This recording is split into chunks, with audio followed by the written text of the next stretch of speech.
talk about today was, where do you want to go with your sewing? What do you want to do? Are you just happy making bags? Would you like to do pictures? Would you like to make garments?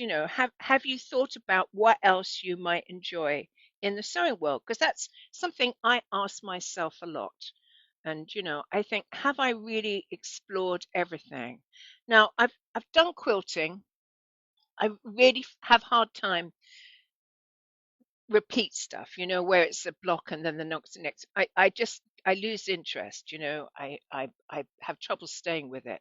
But if I'm involved in the design of it, so say it's improv or something, I really stay with it much better. I'm contributing rather than reading something and doing it. So that really helps for me. I know that. And I have always wanted to be a bit arty, and I like pictures, but I kind of like whimsical pictures, uh, nutty stuff, things that make you laugh, that kind of thing. And also landscapes, because I do, really love some of the beautiful scenery around the world, particularly Scotland. And I love the colours in Scotland. And of course, that's something I could do with fabrics. So I've gone off on that spill, but I'll show you that later. But what I want to talk about today is, okay, so I've come up with an idea or something we can do, but actually, do you need to do it the same way as I do it? Can you do it differently? Is there a machine you want to use? Is there an idea you have, or perhaps a technique that you really, really love and you'd love to use it, or just the fabrics that you'd love to use, whatever. But I'm asking everyone to embrace trying new colors, being a bit looser, not this has got to be perfect. Remember, perfect is finished. So what I did was, somebody posted up a design, I think it was Lynn, of Christmas trees on a t-shirt and said, oh, this would be really cool on the applaud. And it was stitching on top of a t-shirt, which actually would, in many ways, would be quite hard to do on the applaudins. You'd have less choices, let's put it that way, because we always have to worry about our finished edges. And that's the same with the serger too, that we have these edges. And it's not easy to just take a Christmas tree, decorate it all up with lots of serger stitching and applaud, and then sew it on the front of something, because you've got all these edges. So what I want to give you an idea of is reverse faced applique. Okay, I didn't say reversed applique. Reversed applique is where you put a piece of fabric behind a fabric and cut out the top fabric, and that's reversed applique. But this is reversed faced applique. So, it's just a much neater edge. So I worked on this Christmas tree. This is going to give you a surprise. It's not K facet. Look, see? Isn't that cute? I started doing it and I got real cold feet. I thought, I know I'd love this in cave. And then I kind of got really nervous about it, but I carried on and I just love it. I love it. So this is to read it. This is the Tilda Christmas collection. And I had fat quarters, okay? So that's what I used. And if you look at the Christmas tree, it is set into a hole, okay? And that is what reversed faced applique is all about. So because I did it that way, I was able to hide all the ugly edges and the stitches that might come undone and all that kind of thing. So that's what we're looking at. We're looking at something that has a hole in it, and it has a panel that I've decorated using the applaud, my sewing machine, and anything else. Okay. So the point to reversed applique is, if you think of this, if you were saying, oh, Deb showed me that reversed applique, she did a Christmas tree, but I don't want a Christmas tree. It doesn't have to be a Christmas tree. It can be a box, it can be a circle, it can be a rectangle, but the fact is that the decorated panel is underneath. So I've gone off. I've gone off. Right. So I don't know. Just let me check my comments again.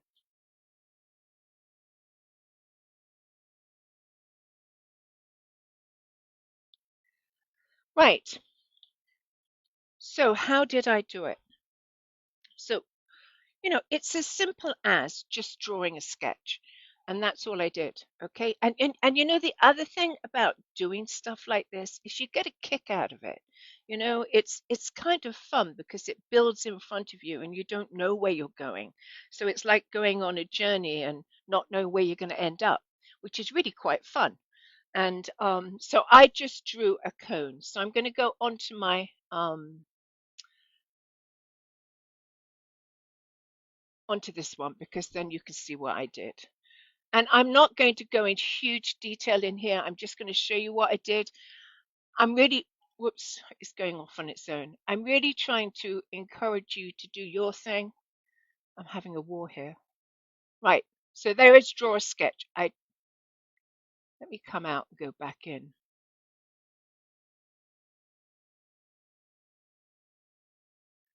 Right.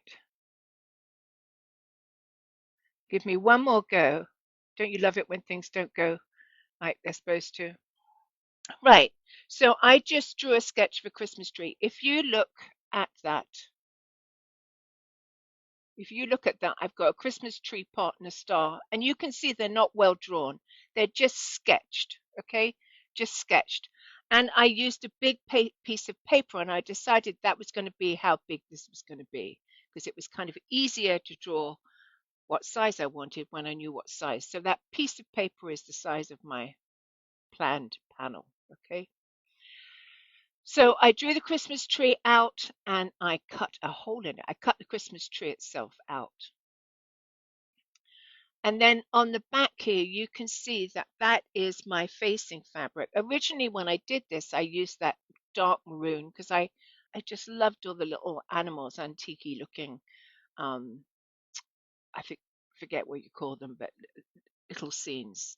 And when I actually put it on my Christmas tree, it killed it dead. So while you're looking at a dark red, I actually changed it to a Osnaburg linen.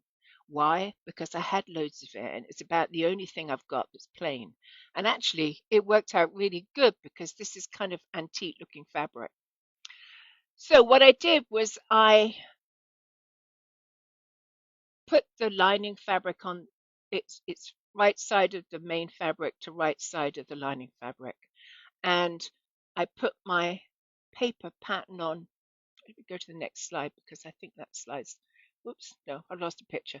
So I put my paper pattern back on. I pinned it back on with the Christmas tree hole.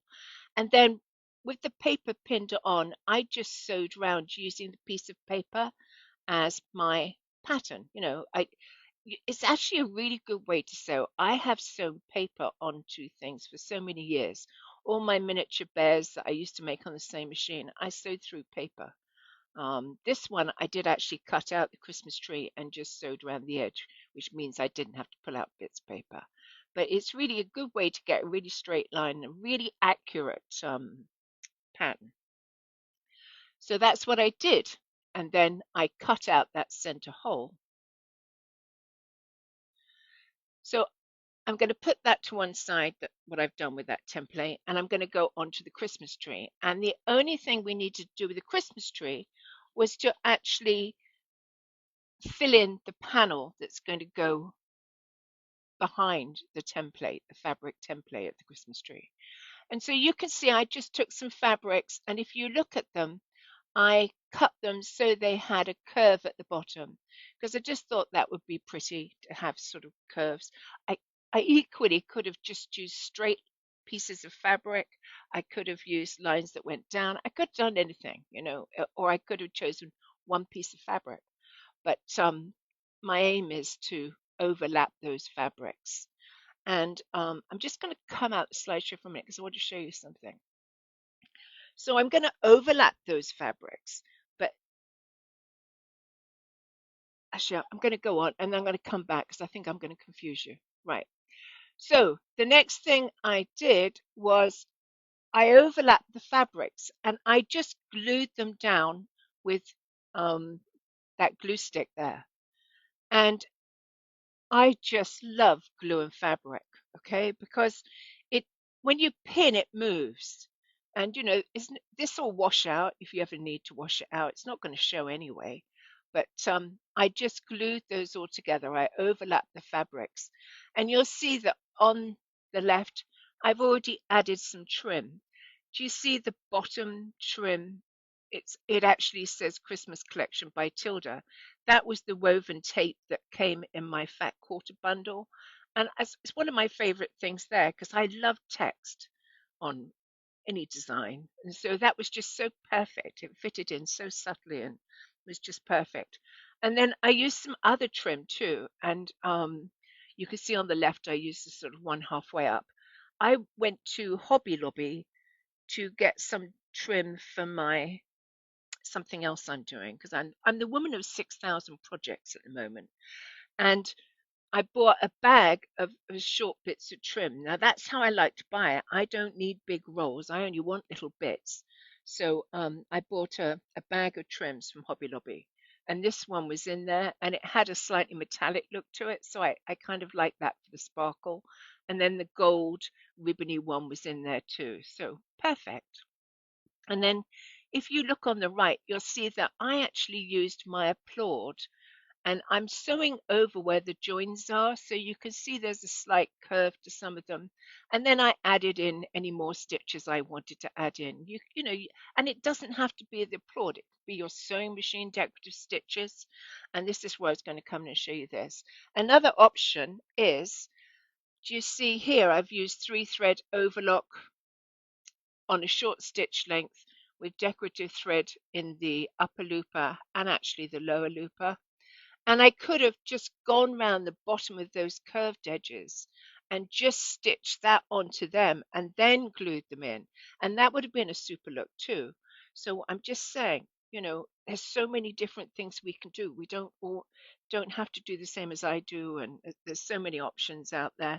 And as I said, decorative or even hand stitching. Now don't faint, don't faint. Right, let's go back to the slideshow. So I overlap the fabrics and I glued them, put the trim on and stitched them.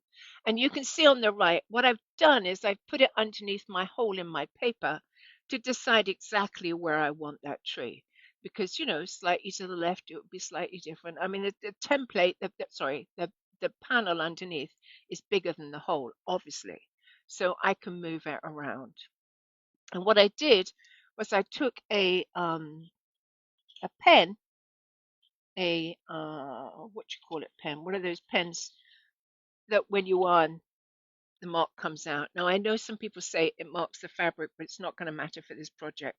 You could use chalk, and I just drew round that triangle tree just so I knew where the edges were going to be.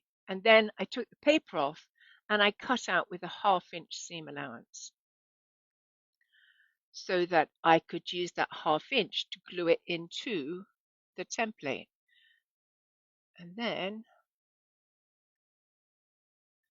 oh, and I stitched it in place. I stitched in the cream colored fabric about 1/8 of an inch from the edge. And what I haven't added here is I use a lot of starch and I use a lot of iron because it just always makes things easier. So whatever I'm doing, I'll iron it as well. So I glued it in, put the glue on the green tree, 1/2 inch extra, and I put it underneath the fabric template and pushed it down, and then I stitched it to hold it in place. So that really is as much as I did for the tree itself. And then you have options. I just me, I do like my flat lock because I love that flat finish at the end. So I just flat locked a load of strips together.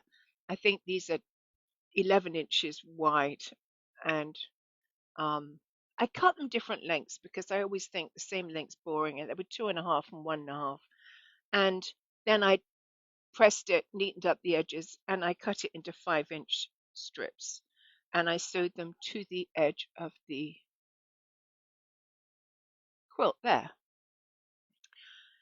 So you can see that I'm just having a look. You can see at this point it's it's looking good. But then what I did was, and I'm just looking around for it because I always lose everything. Oh, here it is. So I wanted a star and I wanted a pot to put my tree in. And so I just love that little cameo of the pig and the goose. So I cut that out. It doesn't matter what size it is. I just cut it out so that I got my pig and my goose. And I then cut my star out. And with both the star and the bucket, I used hot fix adhesive, okay? Hot fix adhesive. And you can find it. It's a lot of stores have it. And what makes it so great is you iron it onto the fabric, then you cut out your fabric, and then you can iron it onto your quilt. And no, I don't sew it. It's so good that it stays on. I don't want to be sewing around that box and style. This is just a seasonal Christmas quilt. And my thing is just get it done, get it done. Okay, so that just made it easier. But you can see my star, I just drew a haphazard star because I love it when things aren't totally symmetrical. I just think it adds more interest. And my box I cut out to fit with the pattern of the fabric. But I think that's fun. And then I thought, what else can I do with it? And I thought, well, I could put some decorations, I could put some buttons on, I could put some pins on, I can do all those things or not. And I kept looking at it because I actually do like negative space and I think it's important. But then there's something just not playful for me in this design. So then I went on and I added some baubles. I know they're not on the tree and they're just circles and they can be wherever you want them to be. But I think they made it more playful. And I used the fabrics that were in the quilt. It filled in a bit of that cream and I did them different sizes. And again, I used that hot fix adhesive because I don't want to have to sew it on. So you can see that I still have my binding to do, which of course I'm going to do on the serger. I'm going to use 3-thread overlock and fusible thread in the low looper. I'm going to stitch a binding on that is 2¼ inches wide and finish it. But I thought that was fun. But what I want you to see is how could you make it different? Do you have an idea of something you particularly like? I mean, I could have used K facet fabric. That would certainly, I did feel uncomfy at one stage doing this, and I thought I'd probably like it if it was cave. But I think a lot of the time when you don't like something, it's because you haven't finished it. You know, I I mean, I'm not a great one for finishing projects that have been on the go for ages. I think they're either worth finishing or they weren't. But I have to say, the number of times I have returned to a project and finished it and thought, gosh, that was so much fun. Why didn't I do it sooner? And it wasn't that bad to do, and I got it done in a few hours. And, it's just getting your mind around to it, I think. But yeah, so what I'm saying is you could do something like a Christmas present, or you could just do a circle, or you can do a star, or or you could embroider joy on there, or you could. There's so many things you can add to something you're doing, and a lot of you have more than one machine. The only thing I would say is that I did think at one stage about using the underside of chain stitch, but the problem with that, if I have my decorative threads in the chain looper, problem is that I couldn't see where I'm sewing. I do want to add that I quilted it. I have a sit down quilting machine. I love it. I'm still not that adventurous with it. I do play with it a lot, but I really, when it comes to actually quilting this, I sit down and do straight lines. But, it got it done and I was happy with that. And I've got a couple of things to show you on that too, because I have, I always think quilting straight lines is actually quite difficult. So I bought myself a thing that goes with my quilting machine, but you can also get it for free motion on your sewing machine. And I'm going to pull you around and show you some of the things that I used. So I used Hot Fix Adhesive. Okay, you don't have to sew it; it will stay on there forever. Okay, you just apply it with an iron. I used, this is called a line tamer. I'm not sure it's a lion tamer or a line tamer. I think it's a line tamer. And mine's from www.4pawsquilting.com. Okay, so there you are. And the idea is that you put the foot in there and you can't go wrong because you can line up all the lines. So it's pretty cool and pretty quick. It doesn't take long to do at all.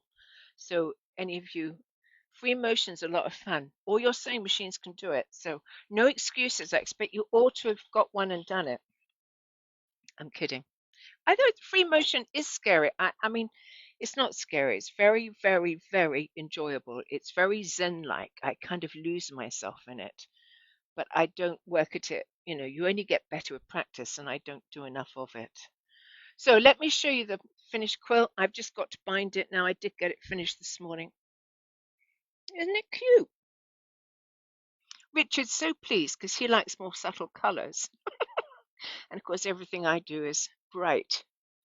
But yeah, you could add jewels to it. And I mean, you know, there's lots of things you could do. But I actually really like the simplicity of it. And truth, I think the greatest things are simple when it comes to design. It's like Hello Kitty.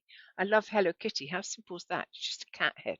You know, I think to make something that's simple look really appealing is great. So nice to see you, Diane. So let me have a look and see if I've missed anything. Do you think a snowman would work in this way? Absolutely. I don't think you want to go too complex in the shape, but I certainly think you could do a snowman. And and you know, I mean, I just did my main shape of the Christmas tree under the hole because that was the only bit that was really a problem. The star and the pot are dead easy, and the circles. And I was going to say, I also quilted it before I added those because I didn't want to have to quilt round them. That's a pain. So they are actually on top of my quilting. It's probably not allowed. You probably shouldn't do that, but I did. I don't think it matters to you. Anyway, no rules. But I love it. I love it. But you know, I just think that reverse faced applique. I, I guess you don't have to face it. You know, you could just do the shape, but I think the look of the reversed applique is so cool. It looks like you've sewn it in, and it's just nice. And it's certainly a good way of ending something that's got a lot of threads and decorative ends on it. But I think the snowman would be fabulous. Right, I'm getting some comments. Hi, Kathy. Yeah, I like Tilda. You know, I like you know what it is. Kathy's an educator. Kathy, since I stopped traveling, I'm not so manic. So I'm entering the calm, serene fabrics rather than the crazy K facet. I think that's what it is, and I actually really enjoying them. Um, so yeah, but I did like that Christmas collection. I thought it was gorgeous. So what I'm going to do is, I know some of you just won't even go there, but I try because I think there's so much fun to be had from doing your own thing and from adding your own bits, even if it's your beads, your pins, whatever you can add that is yours makes whatever you make a little bit more you as against somebody else. So that's really what I'm trying to do. But having said all that, I am going to put this pattern up. I'm going to charge you a minimal amount for it. It will be on my website store later this week when I get it done. It's almost done. Um, so yeah, and then I wanted to show you a couple of other things I've been doing. So having told you that I'm trying to find other things to do than just sew. I guess I'm getting older and I don't need 6,000 bags, 25 shirts, and I just want to play. That's my whole thing in life. I want to play. Looks like my screen is fading, but I hope not.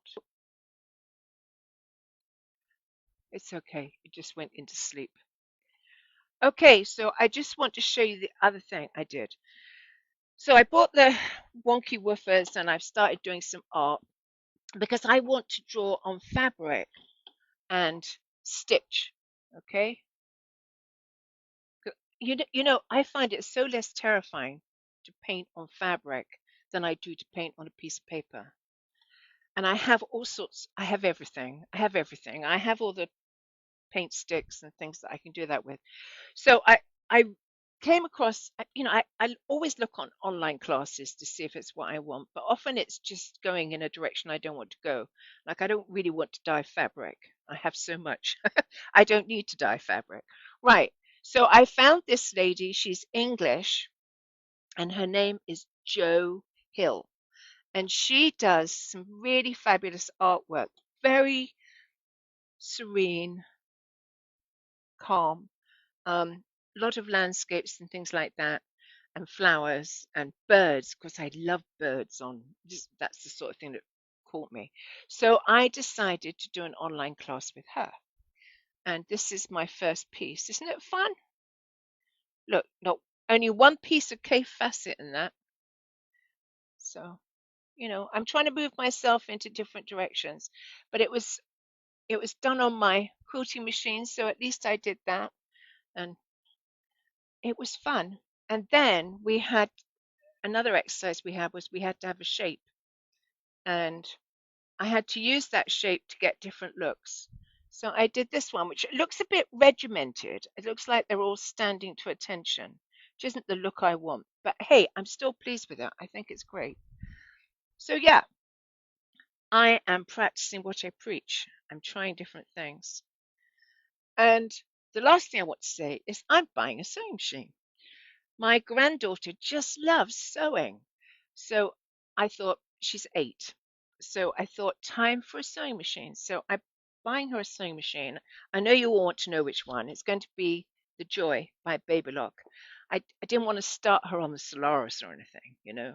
So I don't have a Solaris at the moment. So I got her, or I'm going to get her the Joy. And then, of course, you give her a sewing machine. Well, I have loads of fabric, I have loads of thread, I have ribbon, I have trim, I have buttons. But what I also got it was 2 sewing books. She'll love this one, 50 Fat Quarter Toys. And they're all just really simple, fun makes. I would have loved that when I was young. And then this one is a bit similar and very nice, my first sewing machine. So I'm excited to see how she reacts with that. I know she'll love it, but yeah. So yes. So let me just check if I've got any questions because I've been talking a lot today. You really like the piece with the flowers? Oh, thank you. I like it, and she does birds. Jo Hill. Okay, she's English and she's really talented.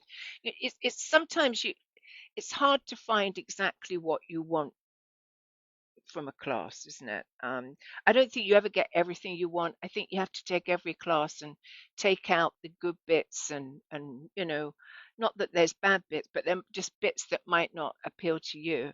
And she did one with couching, and I'm not into that. But I want to develop my own style and do my own thing, but she's given me the baby steps to get there. So yes, so that's Monday. Listen, I will go back through because sometimes I miss things just because it's the way it comes through on Facebook. Um, I will go back through and answer any questions. I will post it up on to my YouTube and share it to the group. And I want to thank you for coming in live and thank anybody that came in and is watching recording and to say very happy Thanksgiving. I'm going to be out and about a bit this next few weeks, so I will let you know when I'll be back up. But anyway, have a great holiday, and I will see you soon. And I will post that pattern up this week, and I hope you show me all the fun things you've done with it. Okay, take care. Thank you. Bye.